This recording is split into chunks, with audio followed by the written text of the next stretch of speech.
It's so hard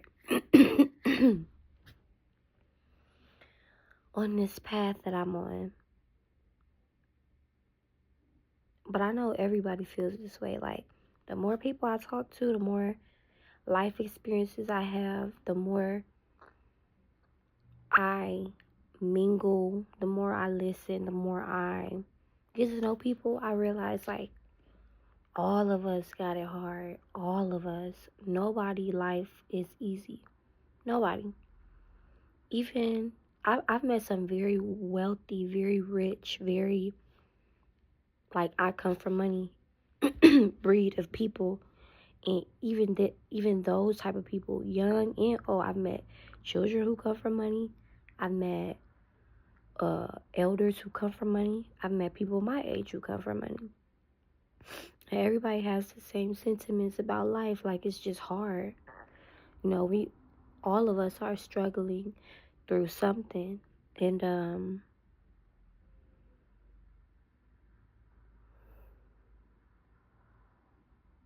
just trying to hold myself together right now, but we all are. For some reason, for whatever, for different reasons. And if you're not trying to hold yourself together right now, and you actually are in a happy, peaceful, content, healed, comfortable,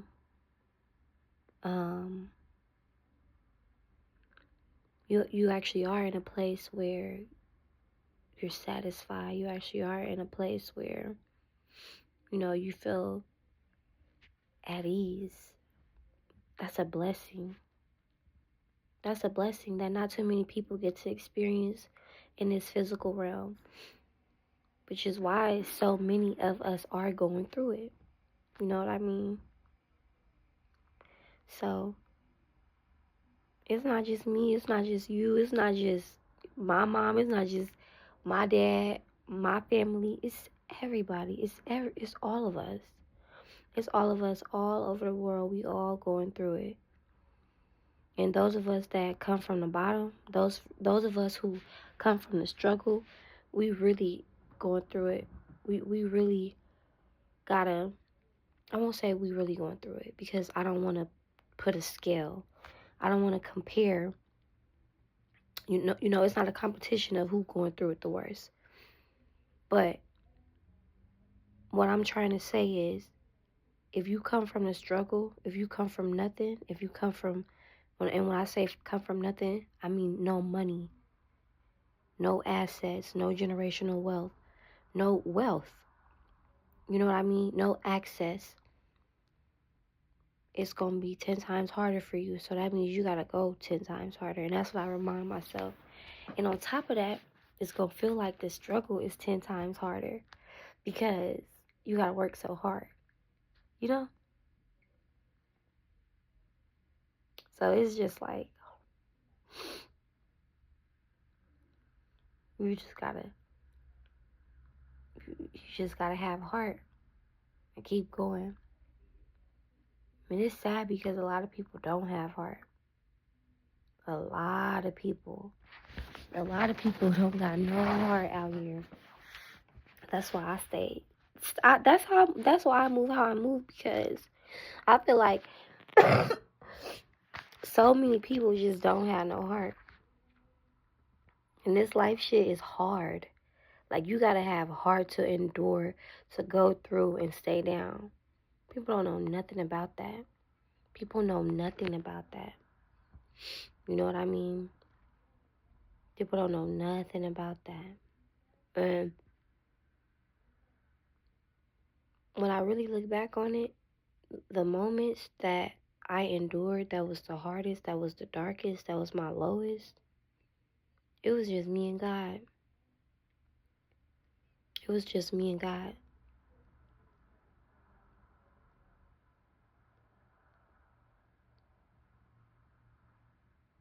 And me trying to figure out how I'm going to get through it.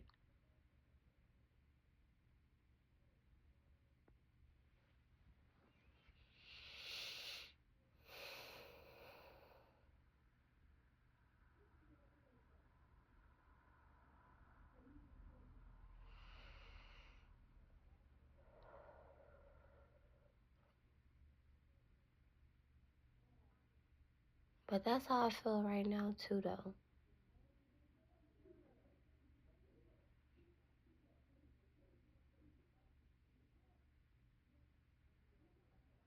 Not saying that this is the darkest or the lowest moment of my life. Because those moments were, because where I am now, compared to those moments in my story, this is heaven. So I'm not saying I'm at my lowest or my darkest. But what I'm saying is,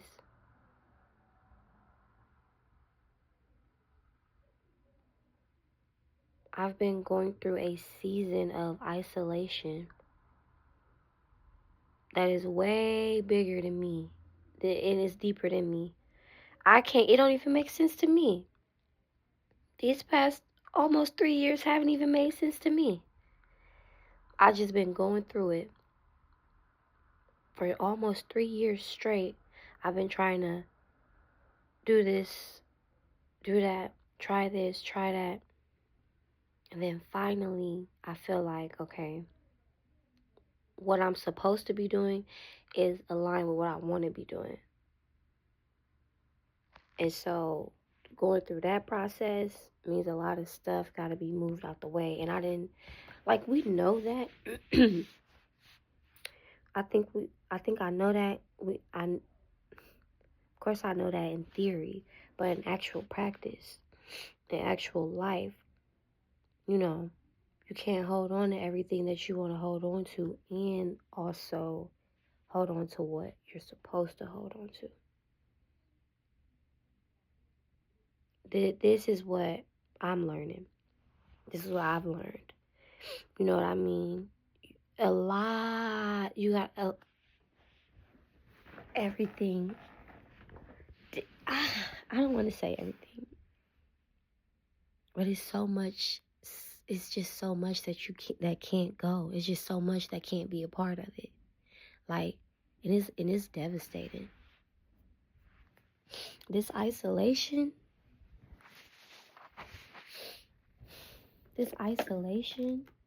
and no one reaching out, when you feel like you're alone, when you feel like you're on a mission by yourself, and you feel like what you're doing is what you're supposed to be doing, be ready to be alone and be okay with it. Be okay with it. It's not the end of the world. It's not. It's a season. It's a transitional period. And don't look at the time. Don't quantify the time by the years, months, days, seconds, hours, minutes, none of that.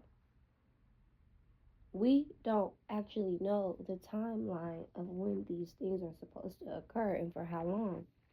So that's why it's so hard to exist in this physical realm as spiritual beings, because this whole time thing, it's really like a foreign concept to how we actually work in the spiritual realm. How things work in the spiritual realm. So with that being said, we try not to think about time too much unless it comes to business. If it's not related to business, if you ask me, what you should just be doing is enjoying every moment that you can. Don't even try to, you know what I mean? Don't even try to figure the timeline out. Don't even try it. Just enjoy as many moments as you can and spend your time wisely, intentionally. That's it. But when it comes to business, strategy, Every minute, every second, every hour, every month, every day, every week, every year, laid out. Anyway, the point is though, like, it's just my those moments where I feel like, wow, like it really is just you and God.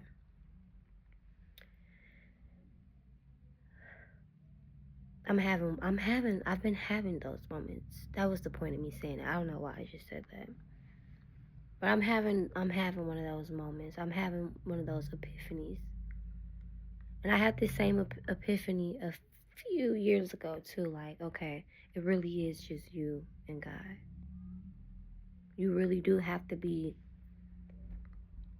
okay with that. And you really have to build that relationship, foster that relationship, deepen that relationship so that you actually are guided, protected, and moving, in alignment.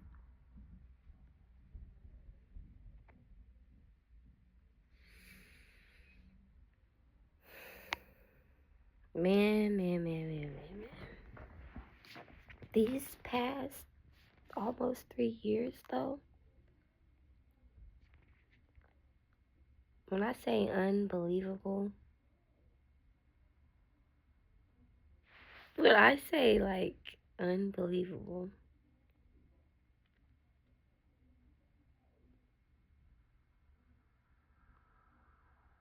I really lived one hell of a life. One heaven of a life. One hell of a one.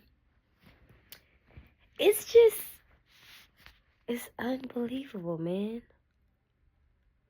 You really have to be here. You gotta be around to see it, to see how it's all playing out. Like, and if you're not around right now, trust me, you will not be around later.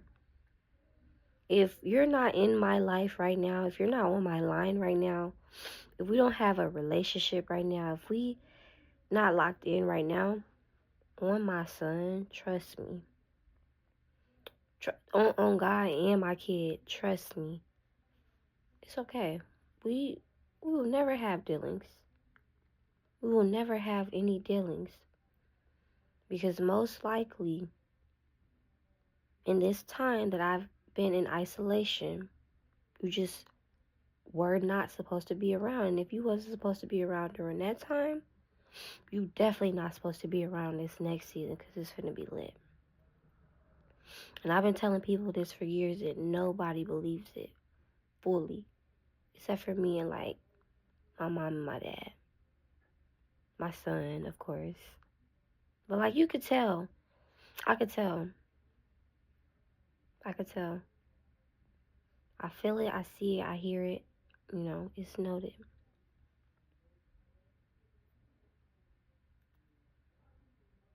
But I'm really proud of myself because I'm really doing everything I said I was gonna do. I'm truly doing exactly what I said I was gonna do. It's so rewarding for me. Like the way my brain works, I thrive off of getting things done. Like I thrive off of doing stuff. I thrive off of accomplishing goals. So to see what TBE Homework Lounge is growing into, to see like, okay, all my hard work, all these ideas, I'm actually writing them down, creating an actual operation behind my own ideas and figured out ways to make money off of it. I feel like not only make money off of it, but to build something that I know will outlive me.